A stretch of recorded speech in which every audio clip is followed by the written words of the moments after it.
সোনার বাংলা আমি তোমায় ভালোবাসি। দেশকে ভালোবাসি দেখেই দেশের পুটকি মারতে পছন্দ করি। এটা 2025, এই 2025 সালে এসে এত কিছু পাওয়ার পরও যদি তোমরা এমন করো, তোমরা দেশের পুটকি ছাড়া আর কি মারতেছো? আর অনেক কিছু আছে যা আজকের ভিডিওতে তোমাদেরকে আমি দেখাবো। Just wait and listen.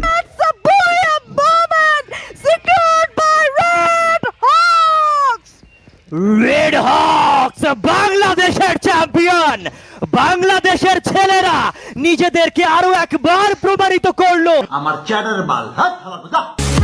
সত্যি বলছে, এই চ্যাম্পিয়নরাই হচ্ছে আমাদের চ্যাডার বাল। কারণ কি জানো ভাই, তারা এফএফডব্লিউসি বাংলাদেশ ছাড়া আর কি দেখাইতে পারছে আমাদেরকে গত এক বছরের মাঝে। তোমরা অনেকে এখন আমাকে কমেন্ট বক্সে গালি দিয়ে বলবে, শালা তুই তো কিছুই জানোস। ভাই বাংলাদেশের স্পোর্টস টিম গুলো এমন দামি হয়ে গেছে যে তারা এখন प्रैक्टिस टूर्नामेंट खेलবে, অথচ যেখানে পেড টুর্নামেন্ট পাবে সেখানে দূরেই আলা পাইবে। एक सवाल आया है जोटी भाई, वो मैं पिक करना चाहूंगा, दैट वेयर इज आरएचके। तो गाइस आपका डाउट बिल्कुल सही है, आरएचके वीक 2 में है, बट क्योंकि आरएचके ने क्लैश स्क्वाड खेलने से मना किया है, आई रिपीट, क्योंकि आरएचके ने खेलने से मना किया, तो वीक 2 की दूसरी इनवाइटेड टीम मलेशिया से मैकना esports will join them और you might say replace them.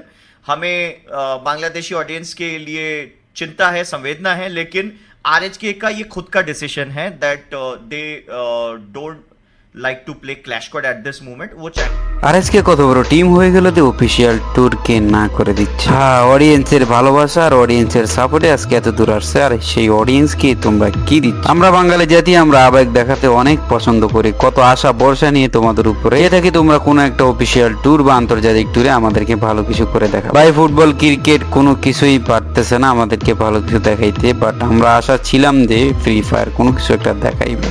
হ্যাঁ, তোমরা ইন্টারন্যাশনাল পর্যায়ে যাও, কিন্তু কেমন খেলা দেখায় আসো এটা হচ্ছে আসলে বলার মতো না। বাংলাদেশের প্রতিটা স্পোর্টস টিমই কিন্তু যথেষ্ট পরিমাণ ভালো সুযোগ সুবিধা পায়, বিশেষ করে অডিয়েন্স সাপোর্ট এত পরিমাণ পাচ্ছে যা অন্য দেশগুলো পাচ্ছে। ইন্ডিয়াতে অফিসিয়াল ট্যুর বন্ধ, ইন্ডিয়াতে কোনো অফিসিয়ালি কোনো ট্যুরই হচ্ছে না। এছাড়া নেপালের কথা তো বাদে দিলাম, তাদেরকে তো কোনায় ধরা হয়, অথচ সেই নেপাল থেকে টপ 10 করে একটি। আর অথচ বাংলাদেশের 5-5টি টিম খেলে, কিন্তু একটি টিমও সেখান থেকে টপ 12 এর ভিতরে ঢুকতে পারে নাই।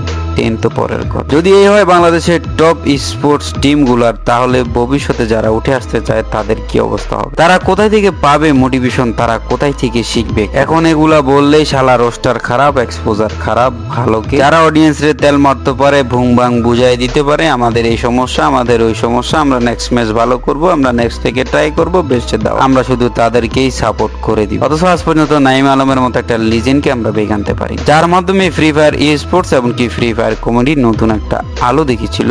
সেই লিজেন্ড আজকে আমাদের মাঝে না। ভাই থাকবো বা কেমনে? ভাই কথায় আছে না, যেখানে সত্য সেখানে মিথ্যা কখনো হয় না। তো যাই হোক গাইজ, এই ছিল আমাদের আজকের ভিডিও। আশা করি তোমরা বুঝতে পারতেছো আমাদের বাংলাদেশি স্পোর্টসে কি চলতেছে। হ্যাঁ গাইজ, বাংলাদেশি স্পোর্টস হয়তো এক সময় ধ্বংস হয়ে যাবে, তো দেখা যাক কি। তবে একটা কথা বলি ভাই, যারা আমার ভিডিওটা দেখো 4 পর্যন্ত, তোমাদেরকে বলি, তুমি যদি একজন স্পোর্টস খেলোয়াড় হতে চাও, কি করলো সেটা দেখার বিষয় নয়, তুমি তোমার সর্বোচ্চটা দিয়ে চেষ্টা করে যাও।